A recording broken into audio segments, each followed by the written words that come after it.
Here with us today, I have the pleasure of welcoming award-winning Global Chief Diversity Officer, Margot Slattery. Margot, would you mind just giving a brief introduction and overview of who you are, please? Sure, thank you, Nia, and thanks for the very kind words. Way too kind. So Margot Slattery, and I'm Irish and living in Ireland, working globally, working for Sodexo at the moment, and in the next month moving to work with ISS.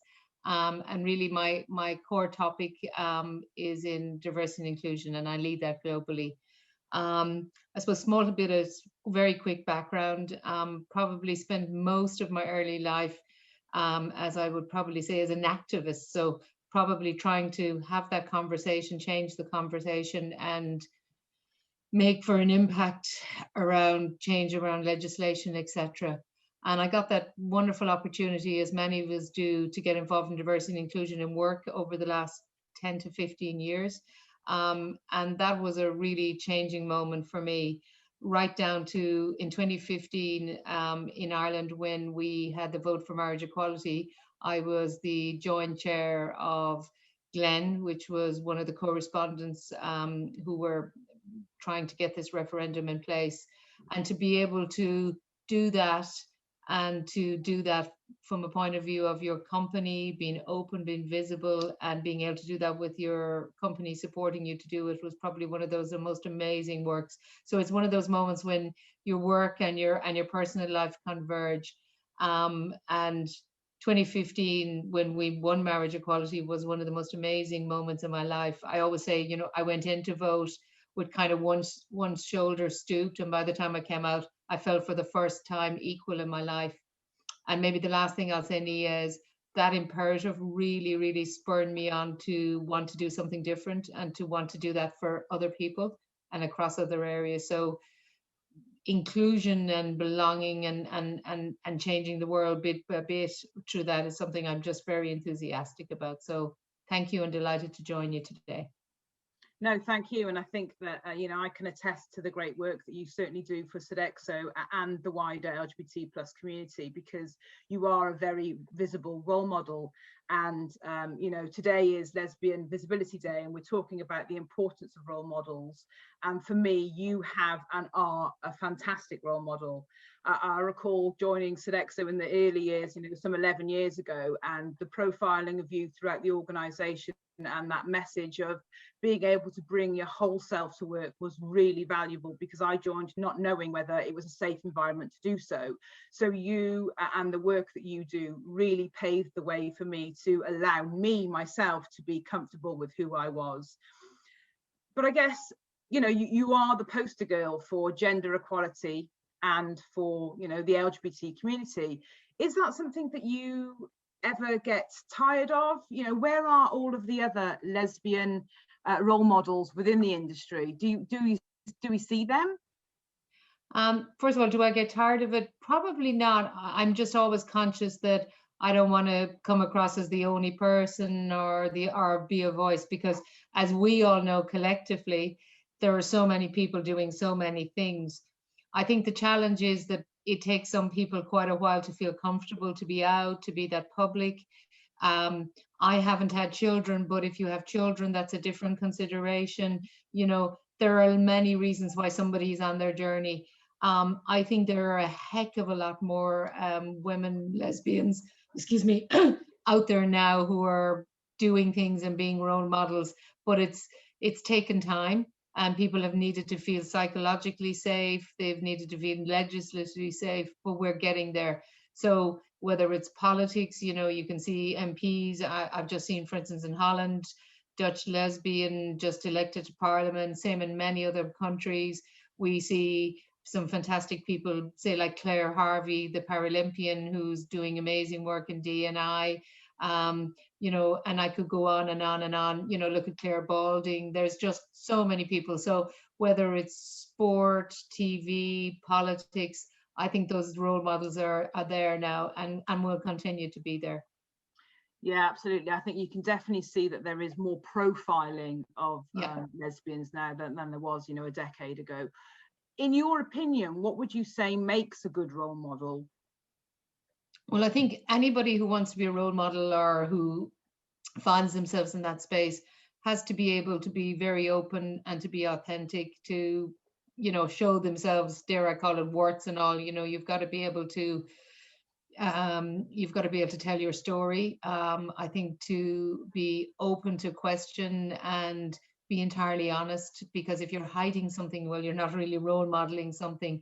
And maybe the last part I'd say is that, if you've got particularly younger people who are aspiring to go on a journey, like you said you did, then we need to help people. So it's not just something to sit in a kind of a throne and be there. You have an obligation and a duty to help people. And I take that incredibly seriously. So if anyone ever contacts me and wants something, or I can help in something, I'll really try hard to help them, because somebody once did it for me. So it's like, the new vice president of the US, don't pull the ladder up, you've got to help those who are coming up the next level. I think that's an important part. Yeah, it's almost that pay it forward mentality, Yeah. isn't it? Yeah, absolutely. I agree with that. And I guess I'm putting you on the spot here, but do you have a role model, an LGBT role model? And if so, who and why? I probably have many. I think, I look at people like Linda Riley in the UK, and Diva magazine. I think she's been amazing. Like that's a real mainstream magazine now. Like when I was growing up, you couldn't even talk to people about it, and being a lesbian was like almost, people kind of went, oh, whereas now that's on the mainstream in your airport shop. It's, when there's so little selection, along with GQ, Divas, there, Image, whatever, Vogue. So I think that if I'm just picking one, it's Linda. If it's two, it's someone like Claire, again, that I've spoke about. And there's so many more people who've done, Claire, that I spoke about, Claire Harvey, amazing woman, because she's also dealt with the disability and made that something such a positive. So I've got hordes, but they're just some. Yeah, and I think that intersectionality piece as well is really key, isn't it? That, you're not just one version of something, you're multiple characters, and that's really important. Perfect, thank you. And finally from me on this section, if you could give yourself one piece, or your younger self one piece of advice, what would that be? There's a kind of a song they used to sing, a hymn when I was a kid in school. It was "Be Not Afraid." I think "Be Not Afraid," just, if I had less fear, all this kind of stuff, the talking in my head, the conversations about all the things that could go wrong, if I could have faced some of those things sooner and just be myself, then that would be great. And I think that if I can encourage, people who are coming on their journey to just do it and go for it. And I know it's hard, but I look at young trans women now, and so many more, and I think, I really want to help them, because that fear, and you could talk yourself out of anything. That would be it. Yeah, no, perfect. Thank you. Thanks. You've alluded, Margot, to some of the reasons why people still feel, unfortunately, discomfort, and some of the discomfort that you felt in the past, and hence why there is a reason for Lesbian Visibility Day, why it's so needed still. And last year, I know you were involved with the events from last year, and there was a survey that Diva magazine actually ran, and hopefully by the time we have our live event on the 26th, we'll have the survey results for this year, actually. But just looking back to last year, the statistics sort of bear out some of the things you've spoken about, that 47% of LGBT plus women feel uncomfortable due to their gender, or have been made to feel uncomfortable due to their gender. That about half of those women are not out at work, and about 1 in 3 have been victims of physical or verbal abuse, unfortunately. So definitely that speaks to the need. And I just wonder whether you've personally experienced any negativity during your career because of your gender or your sexuality. I guess if I'm honest, the story is yes. It's probably no different to anybody else. But I remember, one particular thing. There was I was a business manager on one of our sites, and there was a new area manager coming. And I heard back from somebody afterwards about how she talked about somebody would been introducing, the various people, and they talked about one lady and they gave her name. They talked about me and they said, and she's a lesbian, and and I felt for a very long time that that was always the tag that was almost put with me, whereas I don't think about people and their sexual orientation. Whereas why, because I'm a lesbian, does that always come almost first?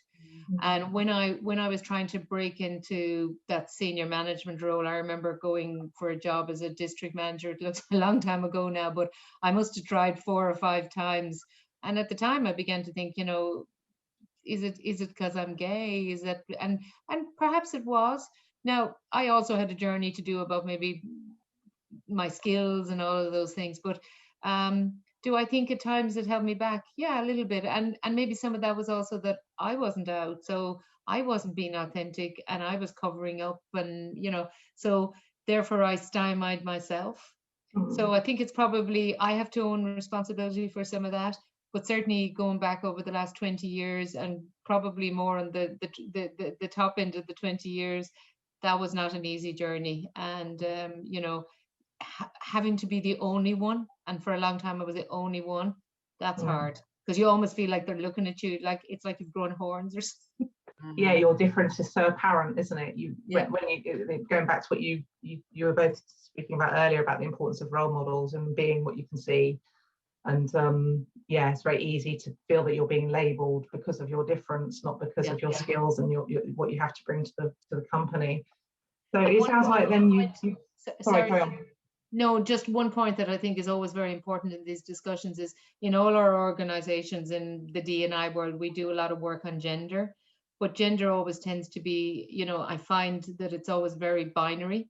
And even down to the fact that when we talk about females, we always think about them as heterosexual. I have to remind people all the time that being female has many different colors.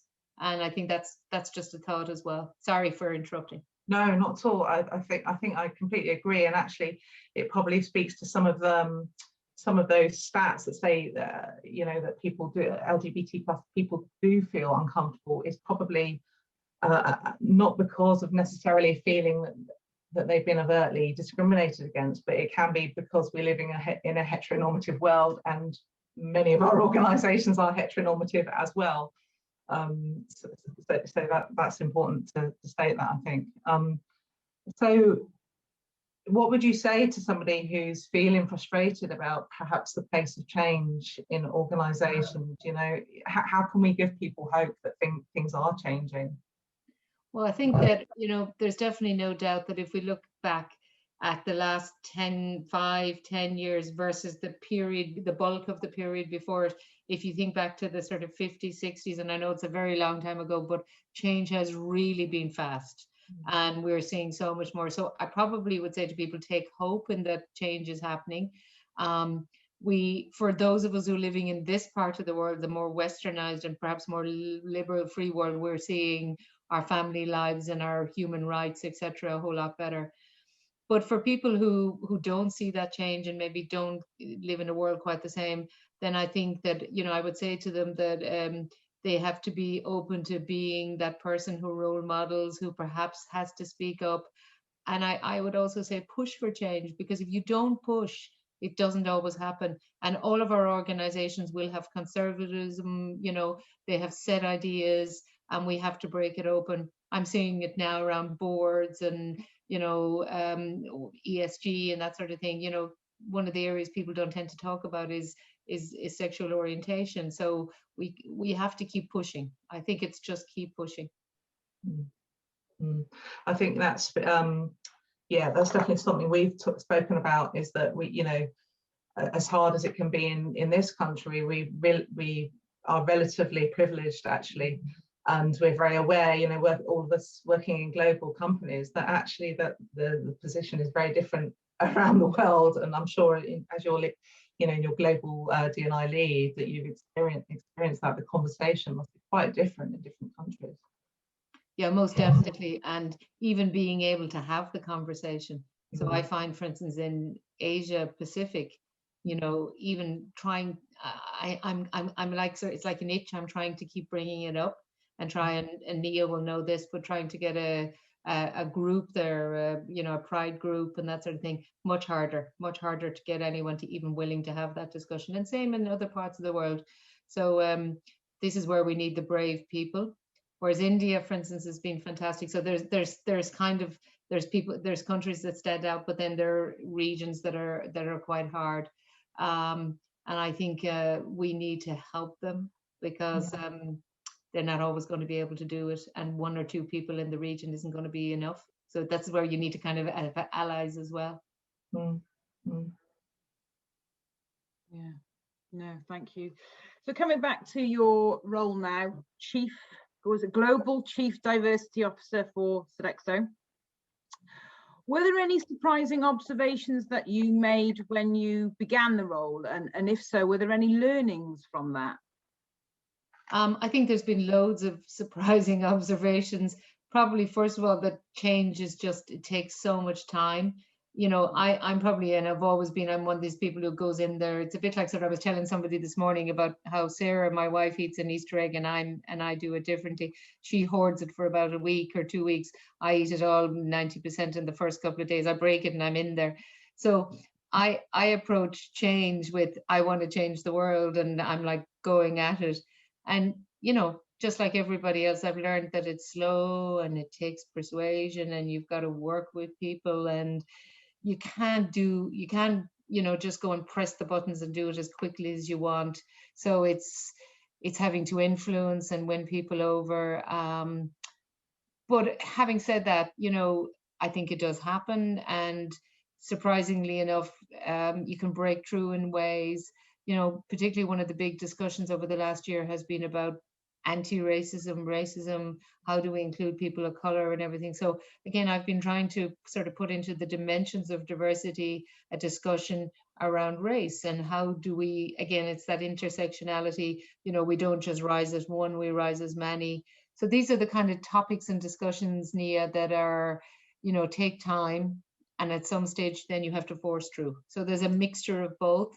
Yeah. And I've probably learned to temper that and find there's those things I'm going to have to just push, and then there's things that I have to go through the journey with people.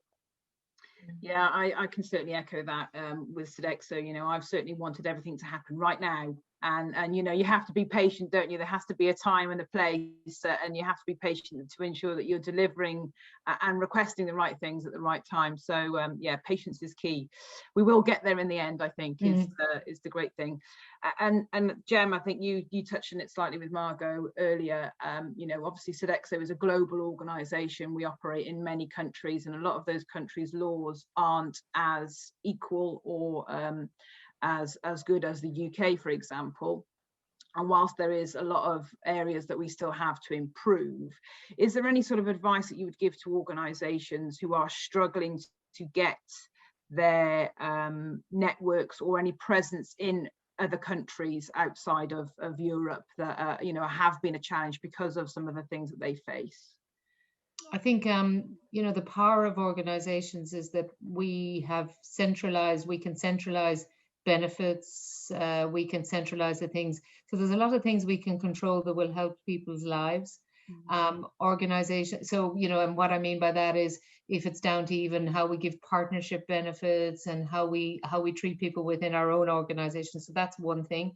The second thing, large organizations have an amazing power. And I don't know if you were listening to Nancy from Stonewall the other day, but because we had her on a webinar, but, you know, large organizations have a great power to have a conversation in a country with politicians, because they're wielding business and that sort of thing. So I think there's a position power. And I would say to organizations, you know, be connected with your D&I, look at how we can do things on the ground. And then lastly, NGOs on the ground in the regions are just the most amazing. And we have to keep continuing in D&I, in the LGBT sphere particularly, to support them and fund them. So when it doesn't make sense, why are we you know, somebody might say, why are we supporting outright in Northern Africa? The reason we're doing that is they're doing the work on the ground to try and help people who could lose their lives because of their sexual orientation.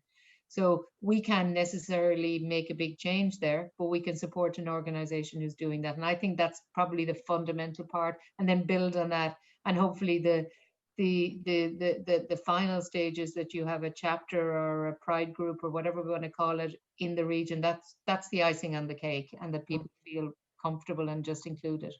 No, No, thank you. The sort of yeah, it's grassroots. It's sort of bottom up and top down. You need that grassroots activism to start the movement. Yeah, which actually brings us back to the UK, I guess, quite nicely. I guess being part of LGBT and FM, we're a very diverse bunch. You know, we've got people from all sorts of different size and scale companies, all at different stages in their journey. And the beauty is that, you know, we're trying to amplify our collective voices and share that best practice to help each other. You know, the usual sort of competitiveness is, you know, there's a bit of banter, of course, but you know, that's put aside, and it's really quite supportive. So given that we are all at different stages on that D&I journey, what do you think are the main challenges for the FM industry for supporting LGBT plus people? I think one of the biggest challenges in the FM industry and construction, and you know, many of the things that have been there, is first of all to break the stereotypes. So, you know, there was this kind of stereotype that you know, gay men weren't in construction. There's a stereotype around gender in FM, all things. So to kind of, first of all, I think jiggle all that up and throw that out, and then to kind of recreate this, you know, to start to freshly tell the story of people, you know. So all of us, and many of us, we all are in the FM industry, and we're different, and we have different stories, etc. And then I think the great beauty that we can get in storytell is how we bring that color and how we bring good things to it. And I think, you know, the beauty from when I started my career now nearly 30 odd years ago, was that back then you couldn't really see people like us in our industry. Now you can. So all of you are the role models for the next generation, you know, coming along, and I think that's amazing. So now you don't have to fit in a particular way, you know. A person with a disability, a person who is lesbian, bi, whatever, you know, a gay man, people with kids, we can all just be part and parcel of this industry, and I think that's just wonderful. I love that, just the analogy that uses that, you know, that video they show when they show kids what does an astronaut look like, or what does an engineer, and when they take off the helmet, you know, that they discover it's a woman. And I think it's similar, you know, that we take away all those aspirations about what people used to think somebody was like. So that's the great hope, I think, for our industry. That's a lovely thought to nearly end on. So final question for you, Margot. So the theme of Lesbian Visibility Day this year is #ThisIsMe. So how can we all personally and as organisations, do you think, support lesbians to be visible and confident and bring their authentic selves to the workplace? I think it's incredibly important that we try not to kind of just tell glossy stories, that we tell the real stories. I certainly remember with Nia, when we did our very first launch of our Pride Network, and Nia told her personal story, which for you, Nia, was a very hard moment. And that, you know, our lives are not perfect. None of us have perfect lives. And as lesbian women, we have an extra degree of psychological fear, because, you know, you can be raped, you can be attacked for your sexual orientation. If you have children, there's a whole fear about your security, and you know, it's deeper than just maybe sometimes our heterosexual sisters see, or others. So I think it's really important that as organizations that we're really open to telling the full story, and that we show people, you know, in all of their color, all of their lives. And it's not perfect, it's not glossy, it's not Vogue, you know, it's all of it. And there are people, you know, who are on different levels in the socioeconomic challenge. There are people who are coming with huge challenges around race, around disability, around their age. And, you know, we have a big struggle into the future around how we age well. And as lesbians, we have very little protection for aging, because we'll all be stuck into nursing homes with every heterosexual. This is my biggest fear. So I think that organizations can be great vectors for telling the truth. And all of us need to make sure that we keep holding on to that gem and that we don't try to tell the nice stories that make our organizations feel okay. Like, I know personally, I'll never say things that are just for the sake of the politically correct. I'll try to be decent and be fair, but I'm not going to gloss over the fact that it's also not a perfect world. No pinkwashing.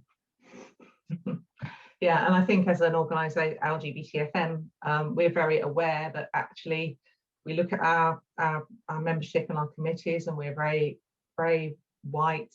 We need to ensure we're able to give voice to some of the groups, the intersectionality that you've mentioned. So it's something for us to take away there as well, I think. Yeah, no, I think so. And, again, people who are struggling, from the socioeconomic, from different religious backgrounds. Yeah.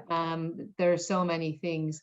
But the fact that we're all here and having this conversation, and it's Lesbian Visibility Day, and we're talking about this in an FM context, believe you me, I'd never have thought when I started out that this would happen. So it's a dream. It's great. Progress. Great. Well, that is a lovely positive place to end it, I think. Yeah, the future is bright. Yeah. Thank you. Definitely. You're welcome. Thanks, Margot.